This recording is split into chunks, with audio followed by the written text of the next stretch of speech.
దేవుని నమ్ముతా అధ్యక్ష. ఎక్కడ నది దాటినా పెద్దలు ఇచ్చిన విజ్ఞానం ప్రకారం ₹1 బిల్లును నాణ్యం వేసుకుంటూ పోతాం అధ్యక్ష. నీళ్లు ఉన్నాయో డబ్బులు ఇద్దామంటే గోదావరిలో అసలు నీళ్లు కనబడకపోయేది అధ్యక్ష.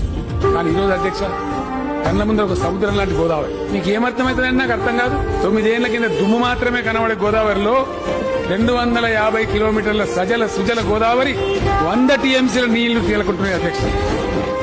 ఇప్పుడు ఒక పిచ్చి పేపర్ రాస్తారు అధ్యక్ష.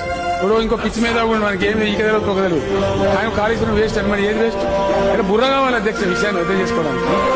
ఒకవేళ కాళేశ్వరమే కట్టకపోతే మీ దగ్గర మల్లన్న సాగర్ ఎక్కడిది అధ్యక్ష? కొండపోచమ్మ సాగర్ ఎక్కడిది? రంగనాయక సాగర్ ఎక్కడిది? ఇల్లంతకుంటలో అన్నపూర్ణ ఎక్కడిది? వాటిలో నీళ్లు ఎక్కడివి? ఇవాళ ఎక్కడి అధ్యక్ష? అద్భుతమైన జలధారం, అద్భుతమైన జలధారం కాళేశ్వరం పుణ్యమాని ఖరీదు పారిస్తున్నదే కాళేశ్వరం ప్రాజెక్ట్. అది మీకు తెలియదా? మీకు చెప్పేటోళ్ళు లేడా? మీ ఇష్టం వచ్చినట్టు మాట్లాడతారు.